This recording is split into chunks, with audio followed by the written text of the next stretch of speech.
接下来请收看中嘉新闻。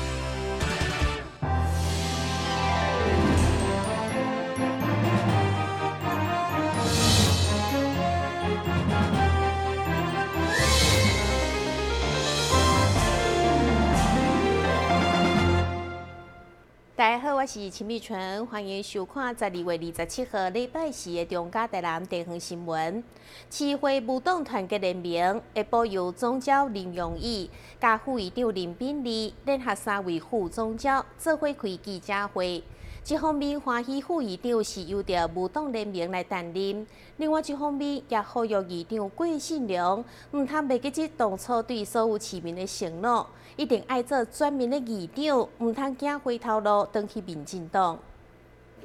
伫无党联盟总召林洋义甲副议长林炳利的共同主持，包括3位副总召杜素莹、蔡秋兰甲吴以环下午联合召开记者会。一方面欢喜副议长总算由无党联盟来出线，摆脱过去民进党一党独大。另外嘛呼吁议长郭信良唔通袂记对选民的承诺，争取行税予人民，才争取到国民党甲无党联盟的全力支持。咱议长袂当袂记的对咱市民的承诺，就是讲，伫选举进前呢，咧选议长、副议长进前，阮拢有甲讲吼，我讲，恁若当选议长，尤其副议长，等下阮来咱报告。当选议长、副议长，恁即4天呢，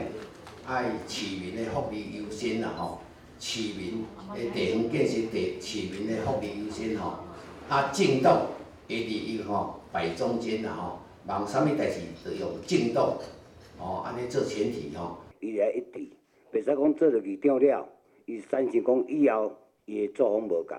阮今仔开这个记者会是讲约束议长，你总是由阮无党的公安啊来协调，吼，同国民党讲的，你要做全民的议长，为着百姓的议长，毋是为政党的议长。你著看民进党即几冬来所作所为，所以你也退出民进党，你也想一日一宵，房屋税、地价税起遐济，百姓艰苦无人知啊。吼，你是毋是真该副议长？你听党人的，你为谁听因的嘛？无当然改变。恁即届阮合作就是讲，要你跳出民进党来做一个全民的议长。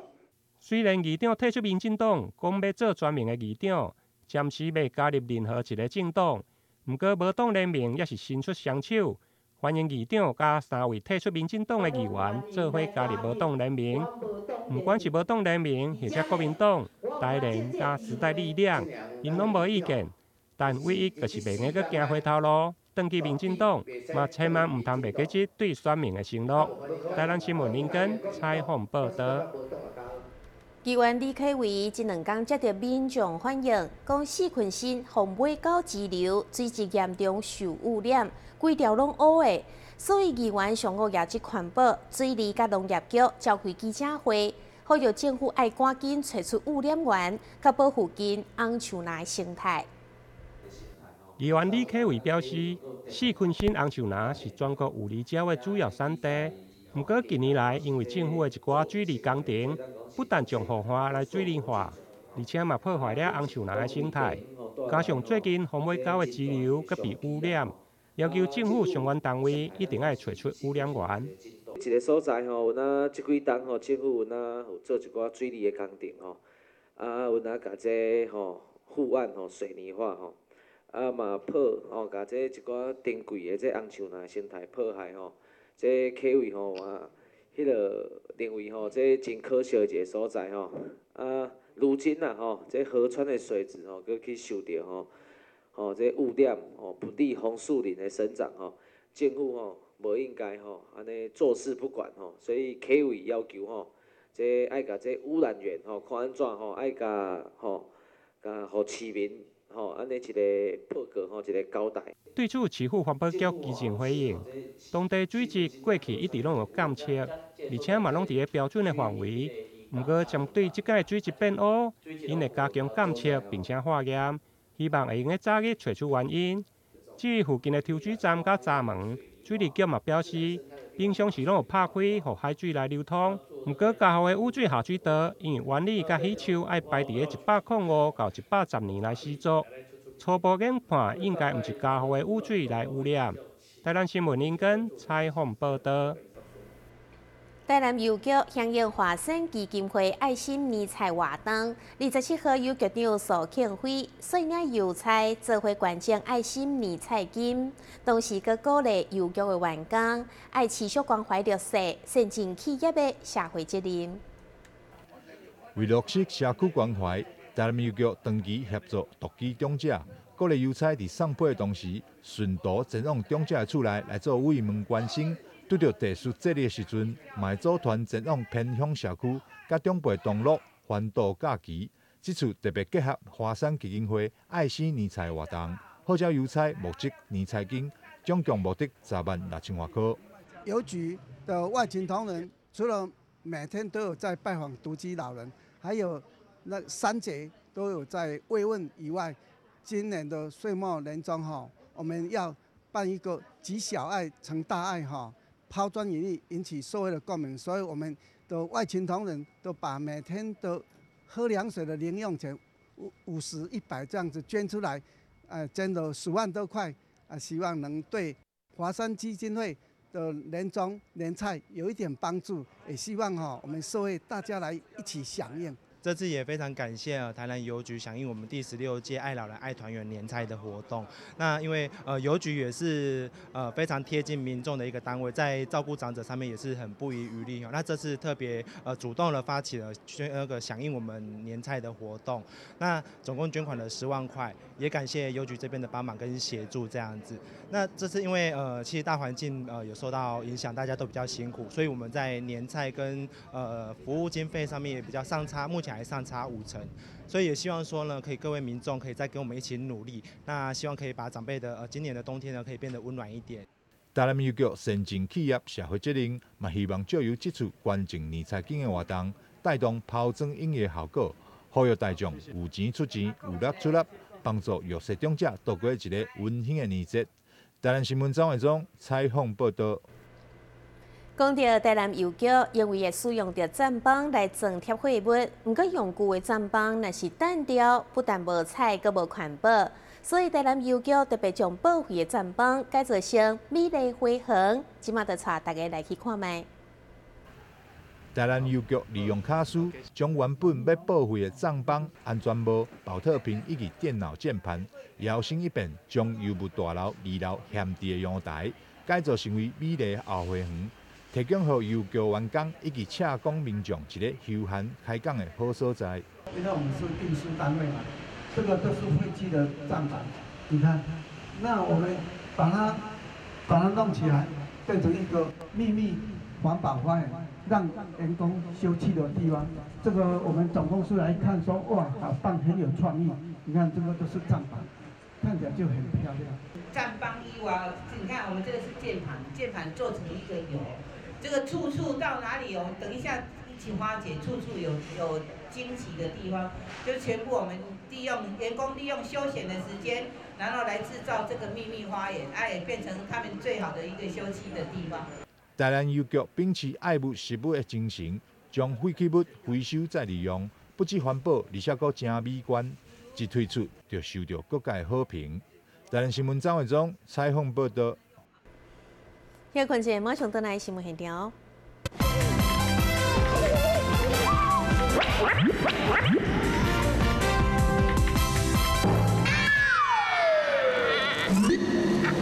正确开启车门很重要，不然怎么开呀？下车要转头注意后方来车，再慢慢开车门。这是两段开车门啦，两段是开车门，两段是开车门，两段是开车门，因为很重要，所以要说3次。打开一本书，每页在发亮，文字变鱼儿，游在大海洋，充满了。欢迎你和我一起来收看《非读不可》，台南爱读册。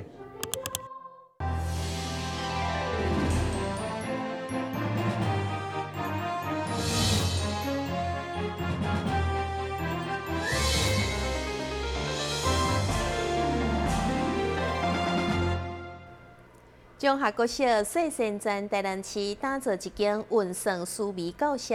内面的教材结合电脑程式设计，创客教育等等。重点是要培育学生的科学、工程甲数学的分析能力，而且学校为学生准备的教材，无论是桌游也是电脑游戏，拢有当帮助学生培养逻辑思考的能力。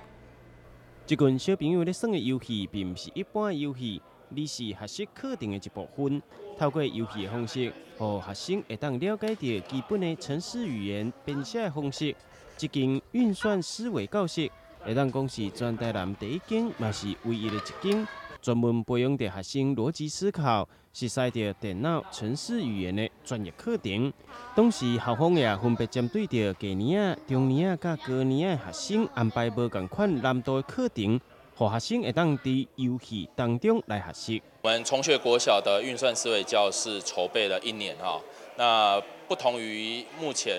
各校风起云涌的创客教室啊，我们希望能够将科技思维啊、运算概念的东西能够向下扎根啊，所以我们以运算思维作为主题进行课程的开发。好，那我们从低、中、高，都已经发展了课程设计。好，尤其在低年级，我们用绘本导入的方式，好，让小朋友去学习程式设计。我们也用桌游，用各式各样的行动载具、媒材来进行运算思维的教学。那主要是让小朋友能够学习到科技，还有这个工学，还有艺术、美学的各种领域的这些知识的加成哈，希望孩子能够之后长大之后能够运用能够这个在他的生活当中有很好的注意哈。校方嘛引进这个伫咧国际上上届新型的教育晶片，让学生会当自由编写程式入面，借由程式来控制着机械。我们会在中高年级使用的 MicroBit 的电路板。那小朋友可以先在电脑上面把程式写好之后，把程式呢就存在这个电路板里面，那它就可以脱离我们的 PC 电脑，那直接操控这个电路板。那呢，它这上面的灯呢，就可以让照小朋友自己的意识出现各式各样的图案、英文字母或是数字。那之后我们还可以有扩充的方式，譬如说连接到机汽车上面或是遥控器。那呢，不同的电路板之间它也可以互相的互动。像我们现在就做了一个遥控器来遥控这个机汽车，那它一样都是透过有这个 MicroBit 的板子，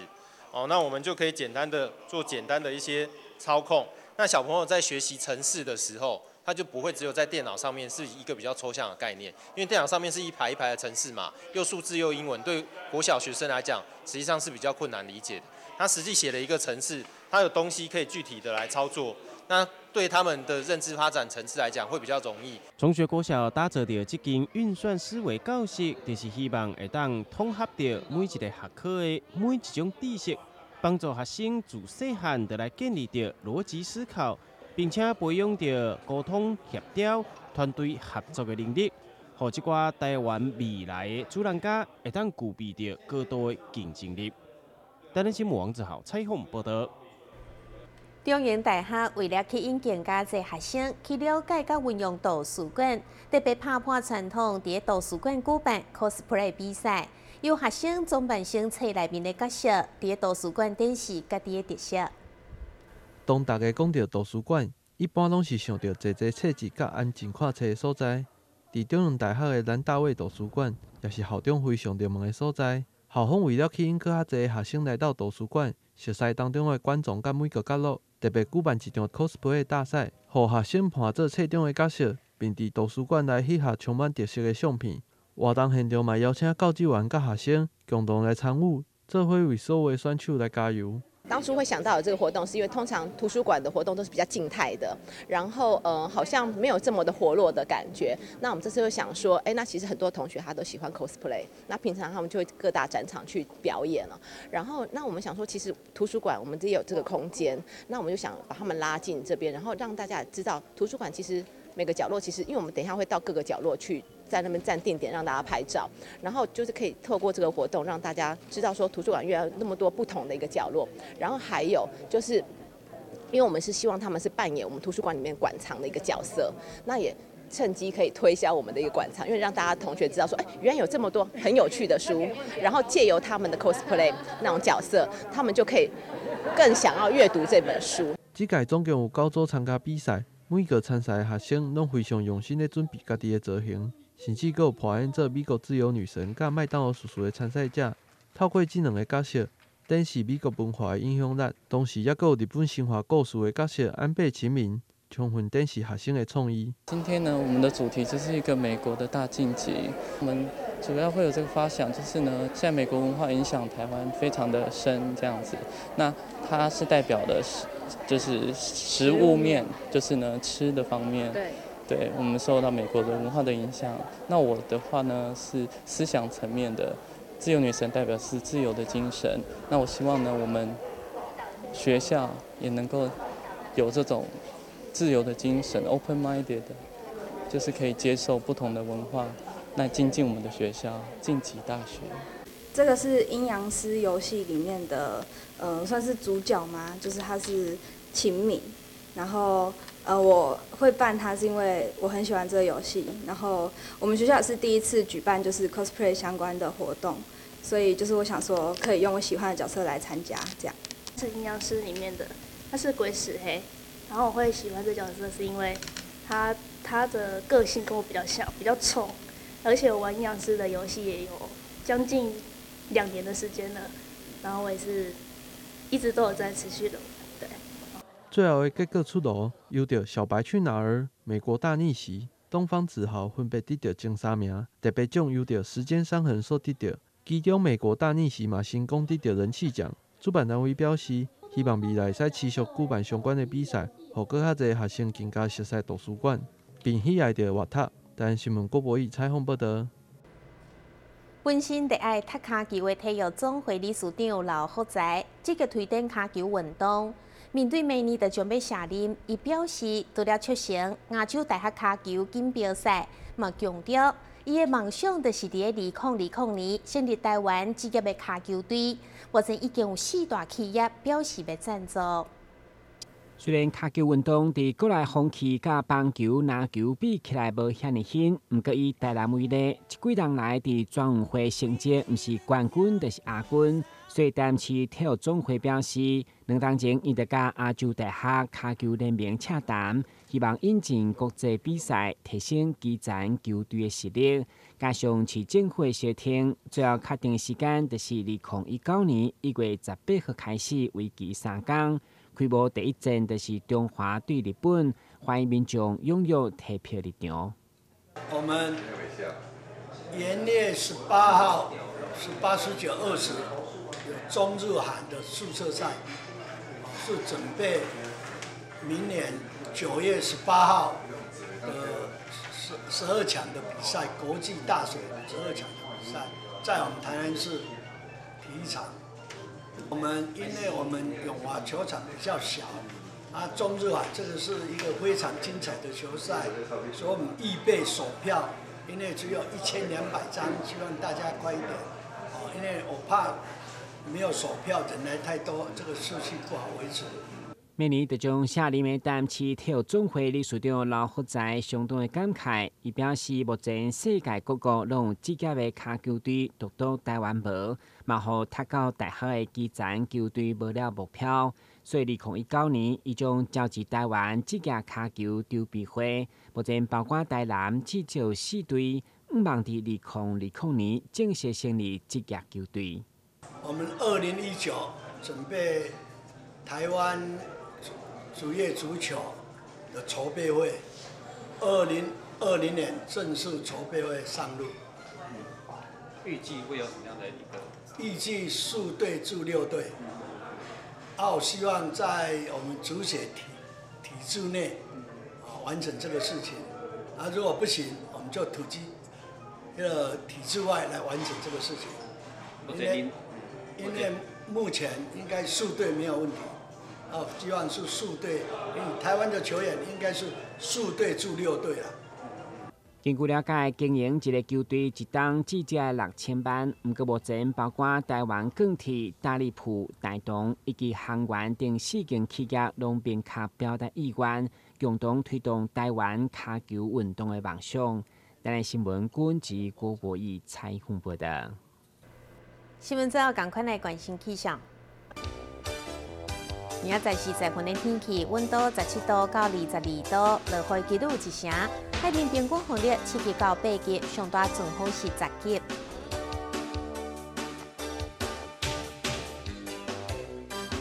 感谢你收看12月27号的中嘉台南电视新闻，我是陈美纯，咱再会。